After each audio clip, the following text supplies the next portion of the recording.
All Hit Radio.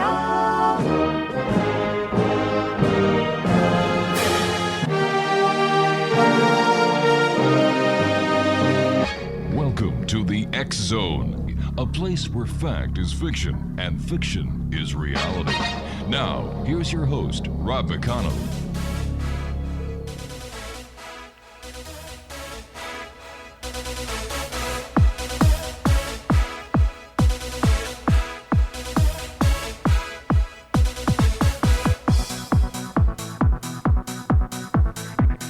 Welcome back to the X Zone, everyone. Wow. Craig, where the hell did you get that song from? No more chicken wings for you at lunchtime, pal. Great being back here in the X Zone with all you great people. Thank you all for your kind words, cards, letters. Meant a lot to me. Means a lot to me, so thank you all. We're going to be talking about the paranormal this hour. Now, there's a surprise, isn't it? Things that go bump in the night. Ghost. Hauntings. Haunted houses. Hey, we're getting ready for Halloween here. In fact, today, Laura decided that she would start hanging out the witches and the bats and the Halloween wreaths around the house and inside and out. I think it's a little bit early, but you know the saying, happy wife, happy life. My guest this hour is Paul Dale Roberts. We're going to be talking to Paul, who's been on the show before, about the haunted, ghost, his paranormal investigations. First of all, let's bring him on. Paul, welcome back to the X Zone. Hey, Rob, I'm so happy to be back. Paul, how did you get involved in the paranormal? Well, I actually, when I was a little boy, lived in a haunted house on Effie Street in Fresno. And all kinds of terrible things were happening to me. Everything was centered on me. I was actually, this entity actually shoved me into a heater, which burned my leg. Oh. Yeah.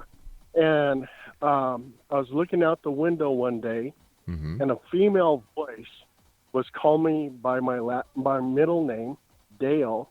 She was saying, Dale, come here. Come here. She was trying to entice me to go into the orange grove. And I was just terrified. Just all kinds of things were happening to me in this house. And we finally moved. And as I got older, I became very interested in paranormal. I wanted to know if those were childhood nightmares or was it something really paranormal. So I started reading books by Brad Steiger, started getting into UFOs, ancient aliens,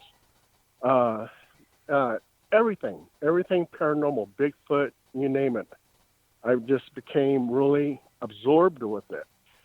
And as I got older, I got into the Army, and I was working with C.I.D, Criminal Investigation Division with the Drug Suppression Team. And that's where my investigative skills came in. And later on, I took a 3-year break and went back into the service in 1979 with military intelligence. And during my time there with military intelligence at the 501st Military Intelligence Battalion in South Korea, 6 photos came in. And those 6 photos were pictures of UFOs, various type of UFOs. And on the back of the photos, it said intelligent movement. And it was a reconnaissance aircraft that actually took pictures of these UFOs. And each photo represented a video footage, which I didn't see, of that UFO. And it went to the DIA, which is the Defense Intelligence Agency, and then it went to the CIA, and then just mysteriously disappeared. My only job with those photos was to assign it a number, and that was it. And I had a top secret S.B.I clearance, which is Special Background Investigation. And so I was with the Photo Interpretation Center in Korea. So I worked with a lot of image interpreters. So, and I was an Intelligence Analyst, 97 Bravo. And before I knew it, when I came back stateside, I met a paranormal investigator, and they invited me to go on one of their ghost hunts. And I said, well, can I write an article about it? And so I wrote this article about it, about the investigation. And it was published in a magazine in England. And the leader at that time of HPI, which is Halo Paranormal Investigations, she welcomed me into the group because I was writing their stories. And that's how I became a paranormal investigator. And before I knew it, she went and she quit the group, the leader, and I became the leader of the group. And I'm still doing it. Based on the investigations that you've done over the years, Paul, what is a ghost, and are we getting any closer to actually proving that they exist? Well, all living things have an aura, are surrounded by energy. Yeah. And when they die, a plant dies, when an animal dies, when a person dies, that energy lives on forever. It's this energy carries all the knowledge, all your experiences, and it floats out in the atmosphere. Paul, can we also call this energy the soul or the life force? Yes, exactly, exactly. And also too, I believe that our energy that contains all this information, it connects to the Akashic records. And all that information is, like when people die or are getting ready to die, sometimes they say their life flashes right in front of their eyes. Yeah. Well, it's all that information that's been recorded by your soul, by your aura, all the energy that you contain. So, yeah. And I think that's when that energy manifests where you can actually see it, that's where people say, hey, I saw a ghost. All right, so a ghost is the life force or the soul that we're actually seeing or experiencing? Exactly. That's what not only that, you hear stories about people who are reincarnated. Yes, yeah. And what I believe in is that, let's say a child is born into the world and they had their little psychic antennas up. And there's a soul energy that's floating around of John Smith, and he was a blacksmith back in 1862. And this little child downloads that information. And she knows, or she knows everything about John Smith, the blacksmith. Right. And I think that's what the reincarnation is. Now, during paranormal investigations, a lot of investigators also employ techniques to capture EVPs. How do we explain the EVP phenomenon? With the electronic voice phenomenon, in a lot of my investigations, if the place is truly haunted, I'm going to get an EVP within 30 minutes. I do a sweep of the house. I do a quick and dirty. And the quick and dirty is I basically say something. Is there anybody here? Talk in this recorder. I can hear you. I'll pause, give it time to talk, and play it back. And a lot of times you'll hear me say, is there anybody here? And it'll say, yeah, I'm right here. So usually, yeah, and that's usually how I can tell. And also, too, I have help from my wife. She's a psychic medium, Right. and she'll point out where a ghost is. So she sees ghosts all the time. I don't. And if it wasn't for her, I probably wouldn't even find any ghosts. But she's really good at it. She'll say, hey, there's something here. I see it. Try to get an EVP. And that's what I do. Tell me, why is it that you can only hear an EVP on playback and not while the apparition or the ghost is actually communicating? There was I forget what it's called. I used to have it. It's you hear things in real time. Mm-hmm. And there was times where I said, is there anybody here? And I would have this plugged into my ear, and you would actually hear a voice. So I don't have that equipment anymore, but it's something that deaf people used. Oh. And it worked, and it worked pretty well. So, and you can hear things in real time. All right, you and I have to take I hate to do this. We've got to take a commercial break. My producer just said we're running a little late on it. So please stand by. Great having you with us. And when we come back, more exciting tales of the unknown here in the X Zone with yours truly, Rob McConnell, and my very special guest this hour, Paul Dale Roberts. We'll both be back on the other side of this break. So whatever you do, don't go away.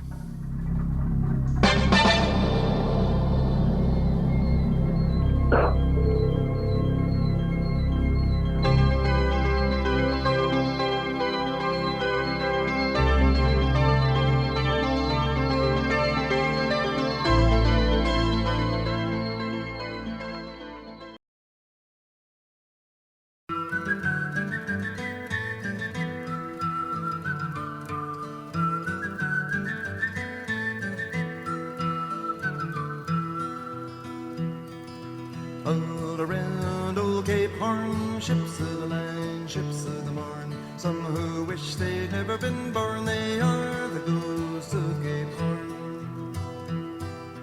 All around a riddle rum with a rim dim diddy and a rum dum dum. Sailing away at the break of dawn, they are the ghosts of Cape Horn. See them all. And welcome back, everyone. Paul Dale Roberts is our guest this hour. www.cryptic916.com. Hey, Paul, has this happened to you every time you do a radio show? No, it does. I mean, sometimes I have problems, talking to my work. Mm-hmm. With Department of Fish and Wildlife, I'll be talking to my boss, and then we get cut off. But I think one other radio show this happened, but yeah, it's almost like something's trying to stop us from talking. It's kind of weird. Yeah, it is. But thanks for sticking around. We fully enjoy listening to your stories. And Ouija boards, are they really a danger? Like, why are they sold in toy stores as toys for kids? That boggles my mind. Well, it's actually an ancient device, and the manufacturer, the toy manufacturer, they put it out there, and even though it's an ancient device, they put it out there as a toy. Mm. And people are unaware that it does have some type of powers. And it seems like when people play with Ouija boards, they don't bring on ghosts, but they bring on demons. Because most of our demonic cases, it originates with a Ouija board. So how do you get rid of the negative force, the demon, once he's on this side of wherever he comes from?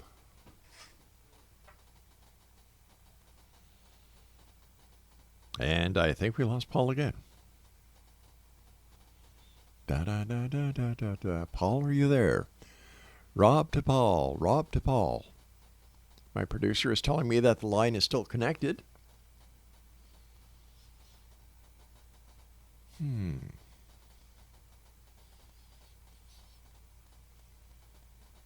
I don't know what to do, Craig. Any ideas?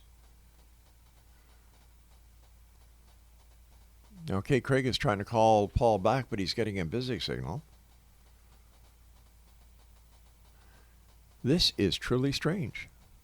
Hey, this is the X Zone, a place where people dare to believe and dare to be heard. But sometimes strange things happen where unknown forces don't want the message to get across. But I would imagine that people would like to hear stories, and even the spirits would like to hear stories from an investigator like Paul, who knows what he's doing and has been doing this for many years with his wife. And would not this be something positive, getting it around where you have a seasoned investigator like Paul talking about his experiences, giving credibility to what others are saying? Strange, really strange. My producer is suggesting that we take a break here, an unusual break, and we'll see if we can get Paul back. This is the X Zone. I am Rob McConnell, and we will be back on the other side of this break as we continue from our broadcast center and studios in Crystal Beach, Ontario. Whatever you do, don't go away. And once again, if you'd like to send us an email, xzone@xzoneradiotv.com, on all social media sites, X-Zone Radio TV. And to find out about what's going on in the world of the X-Zone TV channel, visit www.simultv.com. I'll be back on the other side of the short break. Whatever you do, do not go away.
Welcome back, everyone. Paul Dale Roberts is my special guest this hour. His website is www.cryptic916.com. That's CRYPTIC 916.com. Talking before we went to the commercial break about you working with your wife on investigations. She's a psychic medium. You're former military, and thank you for your service, by the way. Oh, thank you, Rob. Working with your wife and other members of the team, what has been your most scary moment that you've had during an investigation? Rob, I'm going to tell you about one of my most scariest ones. But I got to tell you something real quick. Sure. About orbs. Well, we all know that orbs could be dust. It could be lint. Yeah. It could be skin flakes, whatever. And we went to this one house, and the name of the ghost was Emily. And Emily was known to drain the energy from the occupants. And one of my investigators said, Paul, I feel drained. I need to sit down. And I said, okay, well, Emily must be doing that. So I said, Emily, if you're listening to me, I want you to kiss so-and-so on the lips. And 3 of us snap a photo of the investigator, and the orb is on his lips. And then I said, Emily, if you're listening to me, sit on his lap. And the orb, when we snap the photo, the orb is hovering over his lap. Oh, gosh. That showed intelligent movement. So it's like, wow, this is a breakthrough. So that's what I do with orbs. You know, if I don't see any kind of intelligent movement, then I won't deem it as paranormal. So, but now get back to your question. One of my scariest moments was this house in Citrus Heights. And this house, really made me a believer. Right when I was a paranormal investigator, I wasn't seeing anything. Sure, I heard the EVPs and stuff like that, but I was very much a skeptic. I wasn't believing it because I wasn't seeing any ghosts or anything. But we went to this one house in Citrus Heights, and we had 5 people in 3 different rooms. So it was 15 people all together. And in 2 of the rooms, the investigators were like falling asleep because nothing was happening. I walk into this other room, and all kinds of things were happening. Really? There was like this little girl, and she was talking. I said, and I look at the investigators, and I said, can you hear that? I said, she's actually talking to me. She's like 3 feet in front of me, sitting on the corner of this bed. I can't see her, but I can hear her. They said, yeah, we're recording it. So I put my head down. I go, hello. And the little girl goes, hello. I go, oh, my God. I'm a believer. So I got all 15 people in that room, and we start conducting a seance. And we hear the little girl talking. There's pounding on the walls. The walls sound like they're ripping apart something out of Hellraiser where the Cenobites are coming through. And all 15 people, and these are paranormal investigators in training, are running out the front door. And I look at the occupant and I go, oh my God, this is a breakthrough. We're getting all this, evidence and everything. And I said, we got to get them back in here. So she goes, okay, go ahead. So I got them all back in there. We're still doing the seance. And we had 3 walkie-talkies on the floor and all on the same channel. But one turns on and it's a man's voice, and he goes, get out. So all 15 are running out the door again. And then she looks at me. She goes, Paul, I have to live here. She goes, send them home. You're welcome to spend the night in this room. I go, okay, that's cool. So I sent them all home, and I spent the night, fell asleep, and they recorded a woman saying, Paul, Paul, Paul. So she knew my name. Then there was a guy mumbling, and at the foot of the bed, there was like a little child crying, and there was a tapping on the headboard, and I slept through the whole thing. But that was one of my best investigations. So what happened with your investigators? Did they ever come back? Only out of 15, only 2 remained. Oh my gosh. Yeah, they were so scared on what had happened. And I'm always looking for that experience again. I'm always hoping that something like that will happen again. And I've been on maybe over 2,000 investigations, and that's still number 1. Why was this house so haunted? Why was there so much activity in this location, Paul? Well, the house was built over a Japanese internment camp. And there was, things that happened there, torture, suicides, murder.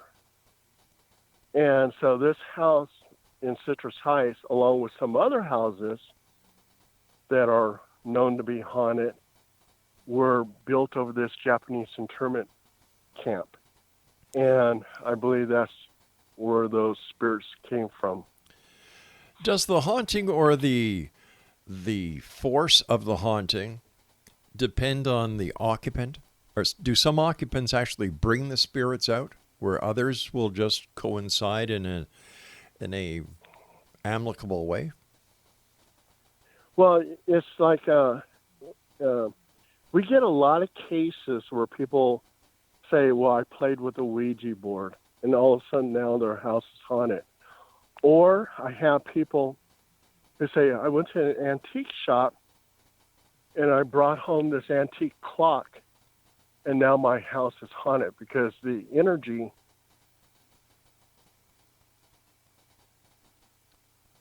Paul, are you there? Hello, Paul.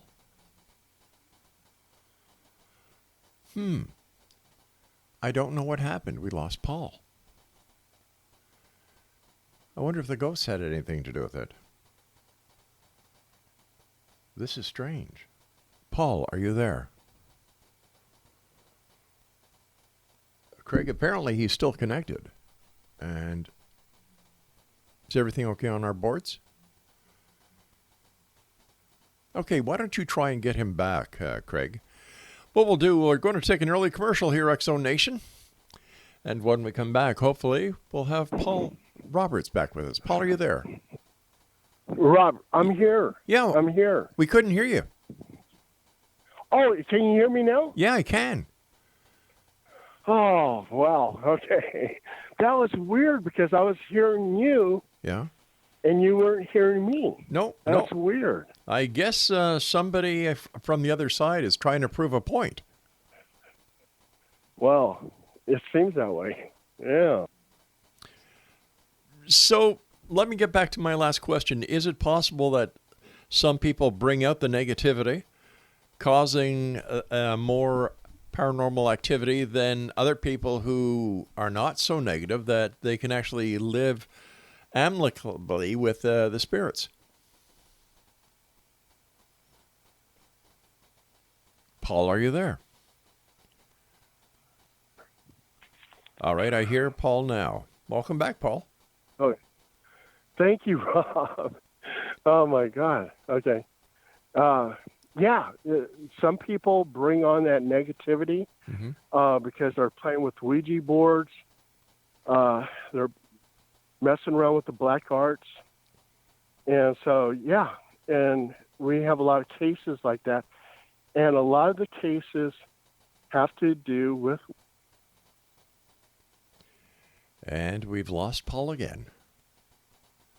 All right, we're going to take our commercial break here, so stand by, everyone. This is the X-Zone. I am Rob McConnell. We're coming to you from our broadcast center and studios in Crystal Beach, Ontario. If you'd like to give us an email, send us an email, xzone@xzoneradiotv.com, on all social media sites, X-Zone Radio TV. And check us out on the X-Zone TV channel exclusively on Simul TV at www.simultv.com. Strange hour here in the X-Zone. Our special guest is Paul Dale Roberts, and his website is www.cryptic916.com. We'll both be back, hopefully, on the other side of this break. Don't go away.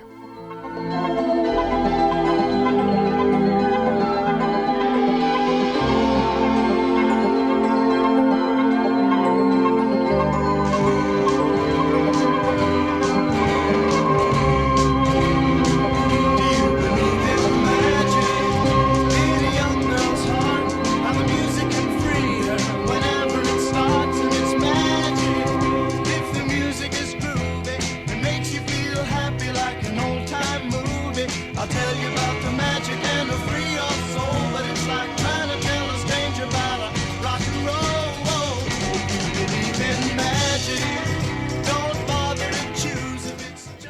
All right, here we are back in our studios in the X Zone from our broadcast center in studios in Crystal Beach, Ontario. We've got a bit of a mystery going on over here. We've been talking to Paul Dale Roberts on and off. We don't understand what the problem is, neither does Paul, and I believe we have him back. Paul, are you with us? Rob, I'm right here. Okay. I'm right here. Who are we ticking off? I don't know. Extraterrestrials. I don't know. It's kind of freaking me out. But, Rob, since I have you on the line, do you know what living ghosts are? No, I don't. Okay. Check this out. Okay. Some of our investigations, we have situations where it's a living ghost. And I'll give you an example. 1974, Chicago, Illinois, this couple moves into this house. Mm-hmm. And around about 2 o'clock, 3 o'clock in the morning, they see a man manifest and walking over to the couch, and a woman manifests, and he's slapping the woman. And then they dissipate. They just disappear. So anyway, they go to a block party, and the host of the block party says, "This is a tradition. We do it every year. And here's our photo album of some of the photos that we took of this block party." So the lady, she's looking through the photo album, and she comes upon a picture of a couple. And she goes, "Oh, my God, those are the ghosts in my house." And he looks at the picture and he goes, "Oh, yeah, they had domestic disputes. The police were there all the time. They got a divorce. She lives 5 blocks down the road. He lives out of state. But they're very much alive. They're not ghosts." So how do we explain this, or how do we even try to explain it? The negative energy is so strong that it's imprinted in the atmosphere, and it'll replay itself like a tape recorder over and over and over again. Like a residual haunting. What's that? Like a residual haunting. Yes, it's residual. And we had a situation where we were investigating this place. It's called Evangeline's. And it's a costume shop. And on the 3rd floor, back in the 70s, it was a discotheque. And at 3 o'clock in the morning, around about 3 o'clock, 4 o'clock in the morning, you can hear shuffling of feet, you can hear people laughing, and you can hear disco music. Residual haunting. And some of our cases are residual hauntings. That is strange. Living ghosts. Yeah, living ghosts. Never heard of that before. Oh, yeah. So why... Now, this is something that I can't understand. If we are saying that a ghost is energy, why doesn't that energy dissipate and go somewhere else? Why does it want to remain in the shape or the form or the essence of the person that it was once before? It's like a memory, and it's what it knows. So, like a ghost, in some situations that we had, they'll say, "Okay, we saw a little boy in the house." And then they saw a teenager in the house. Then they saw an older man in the house. Well, it's the ghost is of that person as a child, as a teenager, and as an old man. It's something that the energy remembers. So it can manifest as a little boy, because it used to be a little boy. Right. It can manifest as a teenager. It can manifest as an old man when he died. And if it's intelligent energy, like, okay, if I pass away, I probably want to look in my 20s. I'm not going to want to look like I'm in my 60s. I hear you on that one. So, yeah. It's just the memory that's kept with the energy. energy can't be destroyed, lives on forever. So yeah, there you have it. All right. Now, there's certain places where all paranormal investigators like to go. Waverly Institute, for one of them. Right.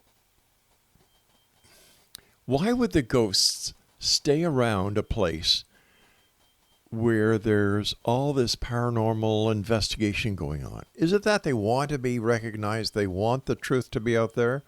Or is it just that they're getting pissed off at everybody, trespassing in their home? I believe like a lot of that is residual. Okay. And any EVPs that they get is residual. Okay, so if I says hi to somebody, you might get my EVP of me saying hi to that person again. I believe it's just all residual because nobody wants, if you're a ghost, let's say you're an inmate of a prison and you die in that prison. Yeah. You don't want to haunt that prison. You want to go somewhere else. So when I hear, like, I investigated Preston Castle, and that's for wayward boys. And it was supposed to be haunted. Everything that I saw, that experience there, I believe was just residual. I don't believe it was intelligent energy at all. How do you tell the difference?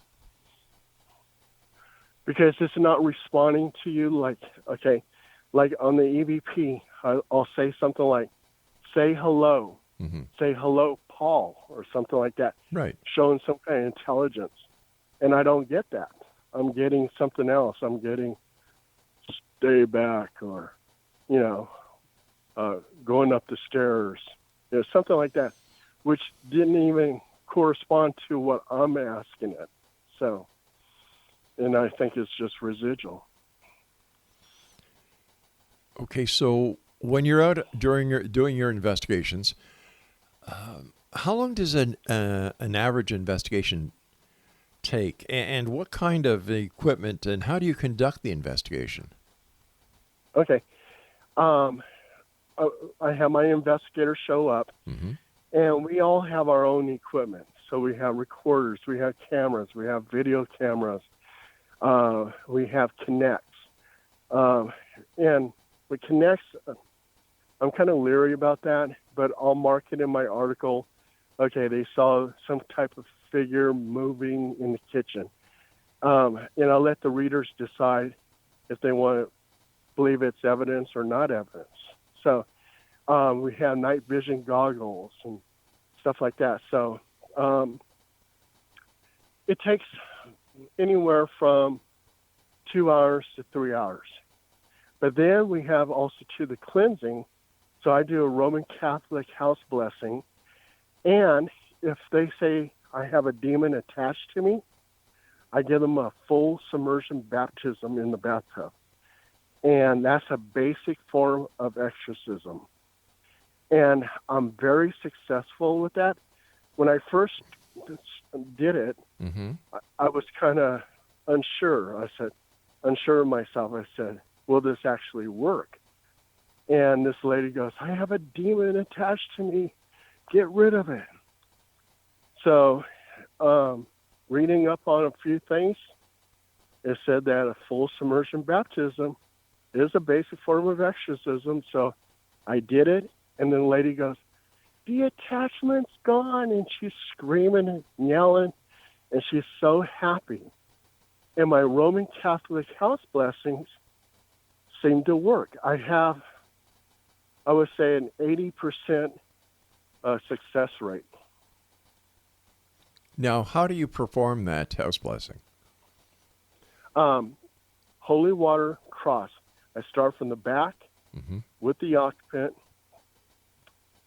and I'll ask for God's angels to protect her, her home, her family, her friends, her animals. I do a 4 winds prayer, and that's throwing the holy water in 4 different directions. And we go through the whole house.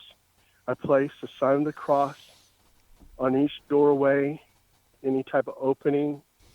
I ask her, do you want them here? no, I don't want them here. I want them gone. She wants them gone. I asked for God's angels, please send them away. We walk to the front door, and I'm chasing them all out. And we do 4 winds prayer. I put the sign of the cross on her forehead, give her a hug, and that's it. And then they'll tell me, and they'll say, Paul, you got rid of them. And the ones it seemed like I'm not successful with is like we had a situation where the daughter was playing with the Ouija board. Hey, Paul, I hate to do this to you, friend, but we've got to say so long for tonight. Paul, I'd like to have you back on for another full hour if we could. Because I fully enjoy talking to you. And, man, you've got some of the greatest experiences that I've heard in a long time. And whoever the ghost is that we've pissed off tonight, I'm sorry. Paul, take care of yourself, my friend. And Rob, it was so good talking to you. Good talking to you, and keep up the great work. Okay, stay safe out there, too. All right, buddy. Take care of yourself. Okay. Exonation, my guest this hour has been Paul Dale Roberts, and if you'd like to get a hold of Paul, maybe your house is haunted, maybe you want to find out what's going on with your cell phone. I don't know. Craig and I are scratching our heads here like crazy, and it's not because we have dandruff or itchy heads. We just want to know what's going on. Visit Paul's website, www.cryptic916.com. Oh, well, that's it for tonight, Exonation. I'll be back tomorrow night at 10 o'clock as once again we cross the time-space continuum to this place I call the X-Zone.